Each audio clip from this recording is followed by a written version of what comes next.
दोस्तों, जैसा कि हमने लास्ट वीडियो में देखा था कि एसक्यूएल सर्वर को स्टेप बाय स्टेप कैसे कॉन्फ़िगर करते हैं, इंस्टॉल कैसे करते हैं। आज हम इस वीडियो में सीखेंगे कि जो हमने एसक्यूएल सर्वर इंस्टॉल किया है उसको कनेक्ट कैसे करें। एसक्यूएल सर्वर तो डेटाबेस सर्वर है, जहाँ पे डेटाबेस क्रिएट करते हैं, डेटाबेस रिस्टोर करते हैं, यूजर्स क्रिएट करते हैं। बट कौन सा एप्लीकेशन है जिसके थ्रू हम डेटाबेस को कनेक्ट करते हैं? That is SQL management studio. दोस्तों, ये भी एसक्यूएल माइक्रोसॉफ्ट का ही है, फ्री वर्जन है। तो इसको इंस्टॉल करने के बाद, कॉन्फ़िगर करने के बाद आप अपने एसक्यूएल सर्वर को कनेक्ट कर पाएंगे, उसको मैनेज कर पाएंगे। उसमें कितने यूजर्स हैं, यूजर्स कैसे क्रिएट करते हैं, यूजर्स को कौन कौन से डेटाबेस पे परमिशन देनी है, जिसको परमिशन नहीं देनी है, ये सारी चीज़ें सेट करेंगे हम थ्रू मैनेजमेंट स्टूडियो। तो चलिए फटाफट वीडियो स्टार्ट करते हैं और देखते हैं। दोस्तों, ये एसक्यूएल की सीरीज चल रही है, तो मैं आशा करता हूँ आप लोगों ने फर्स्ट वीडियो देखी होगी और इस सीरीज को पूरी तरह से देखिए और मेरे साथ बने रहिए, सो दैट कि आप लोगों की यू नो नॉलेज में ग्रोथ हो पाए। तो चलें स्टार्ट करें फटाफट, without wasting our time. Let's start. Hi friend, जैसा कि लास्ट वीडियो में हमने देखा था कि एसक्यूएल सर्वर इंस्टॉल कैसे करते हैं स्टेप बाय स्टेप। अगर आपने नहीं देखा है तो इस वीडियो को रेफर करके चेकआउट कर सकते हैं। आज हम इस वीडियो में सीखने वाले हैं कि एसक्यूएल सर्वर को कनेक्ट करने के लिए हमें एक मैनेजमेंट स्टूडियो चाहिए, जिसके थ्रू हम एसक्यूएल सर्वर को मैनेज करते हैं। लाइक कनेक्ट कर डेटाबेस क्रिएट करना, डेटाबेस रिस्टोर करना, यूजर बनाना, परमिशन असाइन करना, ये सारी चीज़ें हम मैनेजमेंट स्टूडियो से करते हैं। तो आप चाहें तो यहाँ से कर सकते हैं install SQL server management studio tools. ठीक है, इससे क्या है कि आपको डाउनलोड करना पड़ेगा। ऑलरेडी मैंने डाउनलोड कर रखा है, तो यहाँ से डाउनलोड एसएसएमएस कर लेंगे। ऑलरेडी मैंने डाउनलोड किया हुआ है, तो मैं आप लोगों को दिखाता हूँ। ये एसएसएमएस सेटअप। तो हमने क्या करना है, जस्ट इसको रन करना है, क्योंकि इसके बिना आप एसक्यूएल सर्वर को मैनेज नहीं कर पाएंगे। तो इसको इंस्टॉल कर लेते हैं, छोटा सा है। फिर हम देखेंगे कि एसक्यूएल सर्वर को हम कैसे कनेक्ट करेंगे, एसक्यूएल सर्वर का कौन सा वर्जन है। लास्ट वीडियो में हमने इवैल्यूएशन वर्जन यूज़ किया था, तो देखेंगे। फिर इसके बाद हम इस वीडियो में देखेंगे कि इवैल्यूएशन वर्जन को कैसे स्टैंडर्ड में कन्वर्ट करेंगे, अपग्रेड करेंगे। ये सारी चीज़ें भी इस वीडियो में सीखेंगे। तो इस वीडियो में आप लास्ट तक बने रहिए, सो दैट कि आप लोगों को कंप्लीट नॉलेज मिल सके। तो थोड़ा सा टाइम लगेगा दोस्तों। अभी मैं वीडियो को पॉज करता हूँ। After completion will back again. तो आप देख सकते हैं कि हमारा मैनेजमेंट स्टूडियो सक्सेसफुली इंस्टॉल हो चुका है। ठीक है, तो इसको क्लोज करते हैं, इसको क्लोज करते हैं। दोबारा हम मैनेजमेंट स्टूडियो ओपन करेंगे। ठीक है, एसक्यूएल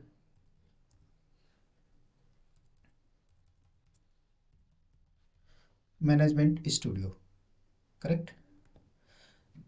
आप मैनेजमेंट स्टूडियो 2019 भी कर सकते हैं, 18 भी कर सकते हैं, 16 भी कर सकते हैं। तो ठीक है। देखिए, अभी हमने जो लास्ट एसक्यूएल सर्वर इंस्टॉल किया था, ठीक है, एसए के थ्रू, ओ सॉरी,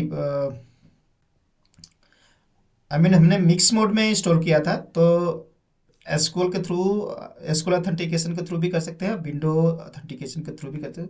मैं दोनों दिखाता हूँ आपको। तो ये देखिए, विंडो ऑथेंटिकेशन है और सुनील एस लास्ट में हमने इसी यूज़र को ऐड किया था। तो चलिए कनेक्ट करते हैं इसको। Now you can see here, देखिए ये हमारा है डेटाबेस, ये हमारा सर्वर है। अभी हम चेक कर लेते हैं। अब चलिए मैं इसको डिसकनेक्ट करता हूँ और एस से लॉगिन करके दिखाता हूँ। ठीक है, तो हमने क्या करना है, यहाँ पे एसक्यूएल ऑथेंटिकेशन करना है। एसए का पासवर्ड हमने सेट किया था, डाल देते हैं। देखते हैं कि हमारा दोनों मोड में काम कर रहा है। नहीं, नाउ यू कैन सी हमारा दोनों मोड में, मतलब विंडो ऑथेंटिकेशन और एसक्यूएल ऑथेंटिकेशन, दोनों मोड में हमारा सर्वर काम कर रहा है। ठीक है, तो चलिए हम देख लेते हैं कि ये कौन सा वर्जन है। ठीक है, न्यू क्वेरी करते हैं। वर्जन चेक करने के लिए हम एक कमांड चलाएंगे। कोई भी अगर क्वेरी चलाना हो आपको न्यू क्वेरी पे क्लिक करना है। ठीक है, तो हम कमांड चलाते हैं सेलेक्ट $@वर्जन, करेक्ट। और आपको एग्जीक्यूट पे क्लिक कर देना है। ठीक है, या F5 भी क्लिक कर सकते हैं। देखिए F5 के लिए आ रहा है ऑप्शन। तो मैं क्या करता हूँ, क्लिक करता हूँ। Now you can see here, देखिए इंटरप्राइज इवैल्यूएशन एडिशन। ठीक है, मैं इसको कॉपी कर लेता हूँ सो दैट कि आप लोगों को क्लियर हो सके। ये देखिए Microsoft SQL server 2019 RTM state में copyright Microsoft corporation enterprise evaluation edition. ठीक है, ऑन विंडो 10, यानी हमारी जो मशीन है जिस पे मैंने इंस्टॉल किया है वो विंडो 10 है। ठीक है, तो इसको हम क्या करेंगे अभी, इवैल्यूएशन वर्जन से इसको कंप्लीट फुल वर्जन में करेंगे। ठीक है, तो हम क्या करेंगे अभी, आपको आपको इसको बंद करना है। ठीक है, ये सेव करने के लिए करा है कि क्वेरी सेव करना चाहते हैं या नहीं। मुझे करना नहीं है, बाद में हम देख लेंगे। ठीक है, तो मैंने क्लोज कर दिया। अब आपको क्या करना है, अगेन वही सेटअप चलाना है जो हमने स्टार्टिंग में चलाए थे।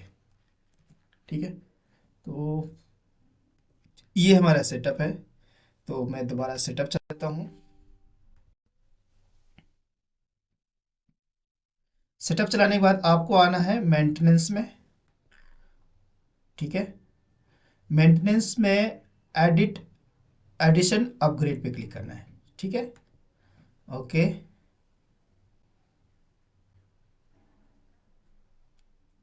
आपको इवैल्यूएशन वर्जन की जगह एंटर प्रोडक्ट की करना है। ठीक है, मैं प्रोडक्ट की निकाल लेता हूँ। मैं यहाँ पेस्ट कर देता हूँ। ठीक है, आप देख पा रहे होंगे। Then click next. आप लोगों के पास ऑलरेडी ये की पड़ी होगी। ठीक है, जब परचेज किए होंगे तो वहाँ से की मिलती है ऑलरेडी। ठीक है, तो देन क्लिक नेक्स्ट। नेक्स्ट करने के बाद एक्सेप्ट करेंगे। एक्सेप्ट करने के बाद देन नेक्स्ट। और ना यू कैन सी, ये कह रहा है कि स्पेसिफिक इंस्टेंस, कौन सा इंस्टेंस पे आप एक्टिवेट करना चाहते हैं। ठीक है, तो अभी हमारे पास एक ही इंस्टेंस है, तो इसी को हमने नेक्स्ट करना है।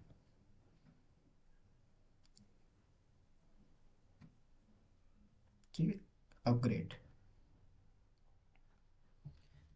ये थोड़ा सा टाइम लगेगा दोस्तों, इससे कोई फर्क नहीं पड़ेगा। अगर आपका डेटाबेस रनिंग है, डेटाबेस एक्टिव है, वर्क कर रहा है, तो उस समय भी कर सकते हैं। लेकिन बेस्ट ये है, अगर आपका डेटाबेस ऑलरेडी रनिंग कर रहा है, चल रहा है, तो उसको आप बैकअप आप जरूर ले लें। कोई भी चीज़ अपग्रेड करने से पहले या कुछ चेंजेस करने से पहले आपको बैकअप लेना बहुत ज़रूरी होता है। ऐसे तो कुछ होता नहीं है, इन केस अगर कुछ प्रॉब्लम आ जाए तो आप उसे रिस्टोर कर पाए। ठीक है, नाउ यू कैन सी हमारा एसक्यूएल अपग्रेडेशन हो चुका है। Now can close. ठीक है, अभी हम दोबारा ओपन करेंगे एसक्यूएल सर्वर को और चेक करेंगे कि कौन सा वर्जन अभी है। मैनेजमेंट स्टूडियो ओपन किया मैंने।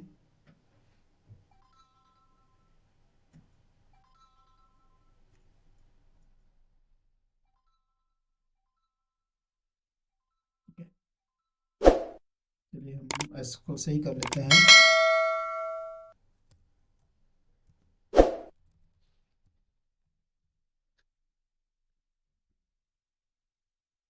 अभी हम चेक करेंगे कि हमारा कौन सा वर्जन रनिंग कर रहा है, अपग्रेड हुआ है या नहीं। तो न्यू क्वेरी चला लेते हैं। Select @ sorry,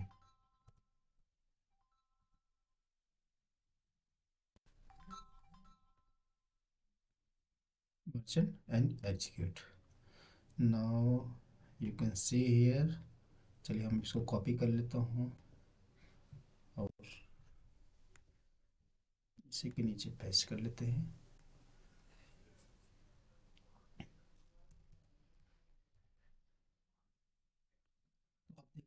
Microsoft SQL Server copyright Microsoft Corporation edition enterprise. अब ये जो इवॉल्वेशन आपका आ रहा था दिस वन, ये अब नहीं आ रहा। ठीक है, तो आप इसको वेरी करके देख सकते हैं। आपका सर्वर सक्सेसफुल अपग्रेड हो चुका है। क्योंकि दोस्तों मैं आप लोगों के लिए बहुत मेहनत करके वीडियो बनाता हूँ, तो मेरा मोटिवेशन बना रहा है सो दैट कि मैं आप लोगों को अच्छी अच्छी वीडियो ला कर दूँ और आप लोगों के नॉलेज में ग्रोथ ला सकूँ। दोस्तों हमें आप लोगों से क्या चाहिए? लाइक, शेयर और सब्सक्राइब, दैट्स ऑल। इससे क्या है कि हमारा मोटिवेशन बना रहता है आप लोगों के सामने एक नई नई वीडियो लाने के लिए। तो मैं ऐसा करता हूँ आप लोग वीडियो को लाइक शेयर और सब्सक्राइब करेंगे। तो चलिए दोस्तों, नेक्स्ट वीडियो में मिलते हैं नेक्स्ट टॉपिक के साथ। तब तक ऐसे सीखते रहिए और आगे बढ़ते रहिए। Thank you so much for watching. Have a nice day.